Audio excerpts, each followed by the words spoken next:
Hello বন্ধুরা, উর্মিলার রান্নাঘরে অনেক অনেক স্বাগত জানাই। আর আজকে আমার রান্নাঘরে দেখাবো, এই দেখুন কত বড় একটা সাইজের কাতলা মাছ। এই কাতলা মাছের রেসিপি নিয়েই কিন্তু আজকে দারুণ একটা রেসিপি দেখাবো। আর কিভাবে করছি রেসিপিটা পুরো ভিডিওটা দেখবেন। এই দেখুন এই মাছটা আমি হাতে নিয়ে নিলাম। হাতে নেওয়ার পর এখন আমি এই মাছটাকে সুন্দরভাবে কেটে নিব।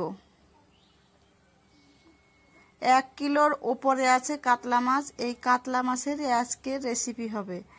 প্রথমে আমি মাছটাকে কেটে নিব সুন্দর করে। আর ভিডিওটা যদি ভালো লাগে অবশ্যই আপনারা আমার পাশে থাকবেন। সম্পূর্ণ মাছ এইভাবে করে আমি কেটে নিচ্ছি। বাড়িতে মাছ কেটে রান্না করার কিন্তু একটা মজাটাই আলাদা, তাই না? তো দেখুন এইভাবে করে আমি মাছটা কেটে নিচ্ছি। আঁশও উঠিয়ে নিলাম প্রথমে। তারপরে এখন আমি মাছটাকে কেটে নিব। এইভাবে করে কেটে নিচ্ছি মাছটা।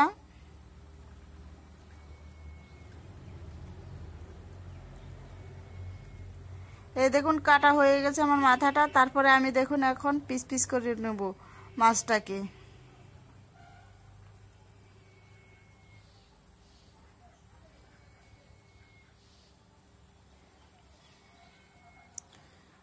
আর কিভাবে রেসিপিটা করছি আপনাদের কাছে দেখার জন্য অনুরোধ রইল।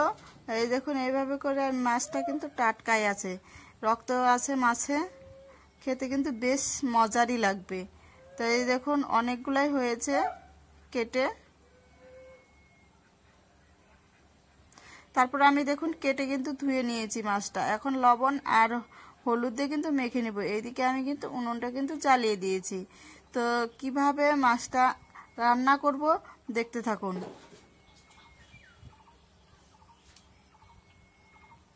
তারপরে প্রথম লবণ হলুদ দেওয়ার পর আমি দিয়ে দেবো একটু সরষের তেল। সরষের তেলটা দিয়ে সুন্দর করে বেশ করে মেখে নেবে। এটা কিন্তু কাঁচা সরষের তেল দিলে কিন্তু ভাজতে কিন্তু বেশ ভালো হয়, আর মাছটা কিন্তু খেতেও টেস্টি হয়।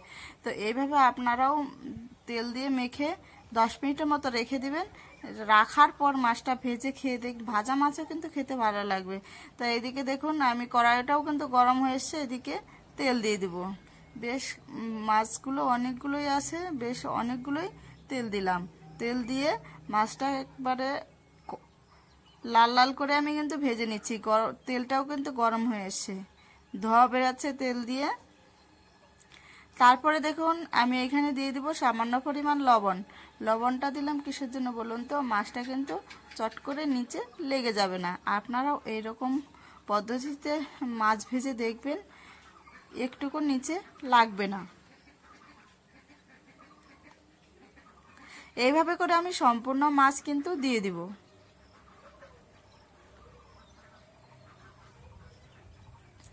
এই পিসটা আমার ভাজি হয়ে এসছে। আমি এখন মাছগুলোকে উল্টে দেব।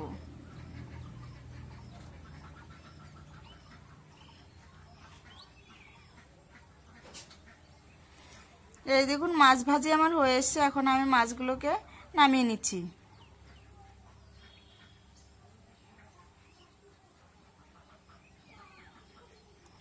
এভাবে করে সম্পূর্ণ মাছ কিন্তু নামিয়ে নিলাম। কড়াইতে কিন্তু ওই তেলের মধ্যেই আমি দিয়ে দেব এই যে দেখুন মাছের মাথাটা। বেশ করে এরকম করে ভেজে কিন্তু আমি নামিয়ে নিচ্ছি। ভালো করে মাছটা ভাজতে হবে, না তো কিন্তু খেতে কিন্তু ভালো লাগবে না। সম্পূর্ণ মাছ ভাজি আমার কমপ্লিট। এখন আমি দিয়ে দিচ্ছি গরম মশলা আর হচ্ছে এলাচ। দেওয়ার পর আমি এইখানে দিয়ে দিব পেঁয়াজ বাটা। তারপরে দিয়ে দিচ্ছি এটা হচ্ছে রসুন বাটা, শুকনো লঙ্কা বাটা 5টার মতো দিয়েছি। তারপরে দেখুন দিয়ে দিব আদা বাটা। তারপরে এইখানে নিয়েছি আমি হচ্ছে ধনে বাটা। তারপরে এটা দিয়ে দিব জিরে বাটা।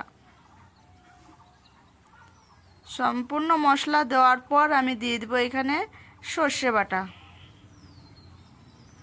সর্ষে বাটাটা দিয়ে আমি বেশ করে একটু নেড়ে চেড়ে দিব। সব মশলা আমার দেওয়া হয়ে গেছে। তো এখন আমি মশলাটা দিয়ে একটু নেড়ে চেড়ে নিচ্ছি। হালকা আঁচে মশলাটা ভাজতে হবে, না তো আবার পুড়ে গেলে কিন্তু খেতে টেস্ট লাগবে না। স্বাদ মতো এখানে লবণ দিয়ে দিবেন। তারপর দিয়ে দিয়েছি হলুদের গুঁড়ো, দিয়ে এইভাবে সুন্দর করে আমি মিশিয়ে নিচ্ছি।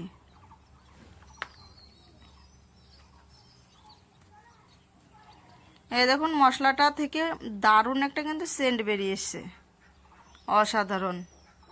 এখনই মনে হচ্ছে এই মশলাটা দিয়ে গরম ভাতের সাথে খেতে ভালো লাগবে। এখানে হালকা পরিমাণ আমি দিয়েছি চিনি।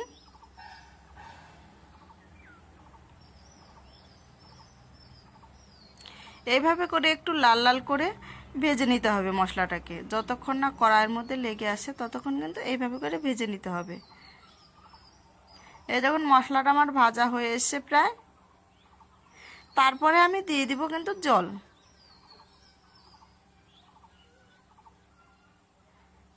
জলটা দিয়ে আমি একটু নেড়ে চেড়ে দিব। আর ভিডিওটা ভালো লাগলে অবশ্যই আপনারা সাবস্ক্রাইব, লাইক, কমেন্ট করে পাশে থাকবেন। একটু নেড়ে চেড়ে এই যে দেখুন ঝোলটা ফুটিয়ে নিব 5 থেকে 7 মিনিটের মতো। 7 মিনিটের মতো ফুটিয়ে নেওয়ার পর আমি দেখুন ভেজে রাখা মাছগুলো দিয়ে দিচ্ছি। মাছটা দিয়েই আমি আর একটু নেড়ে চেড়ে দিব। কাতলা মাছের রেসিপি, কাতলা মাছ খেতে কিন্তু এমনিতেও টেস্টি লাগে। মাছটা দেওয়ার পর আমি 4 থেকে 4 মিনিটের মতো আমি জাল দেব, ফুটাবো মাছটাকে। তারপরে এইখানে দেখুন হালকা পরিমাণে একটু ঘি দিয়ে দিব। ঘিয়ের একটা দারুণ একটা কিন্তু সেন্ট লাগে, ওই সেন্টটাই কিন্তু অসাধারণ। তো তারপরে দেখুন ঘিটা দিয়ে আমি একটু নেড়ে চেড়ে দিব।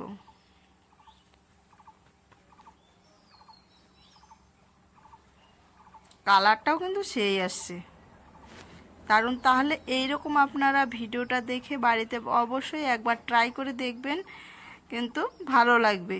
তারপর আর একটু দেখুন আমি নেড়ে চেড়ে দিচ্ছি। আমার ঝোলটা কিন্তু হয়ে এসছে। এবার আমি দিয়ে দেব এখানে দেখুন গরম মশলা বাটা। গরম মশলা বাটাটা দিয়েই আমি একটু হালকা জাল দিয়ে আমি কিন্তু নামিয়ে ফেলবো, বেশি জাল দেব না।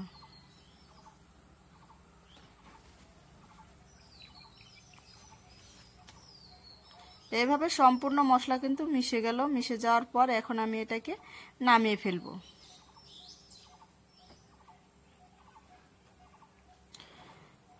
সম্পূর্ণ ভিডিওটা দেখার জন্য অনেক অনেক ধন্যবাদ। এই দেখুন মশলাটা কিন্তু আমি মিশিয়ে নিচ্ছি। এখন আমি এটাকে নামিয়ে ফেলবো।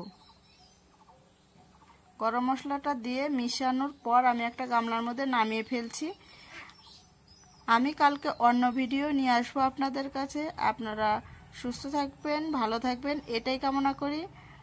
এই দেখুন দারুণ একটা কালার এসছে কিন্তু।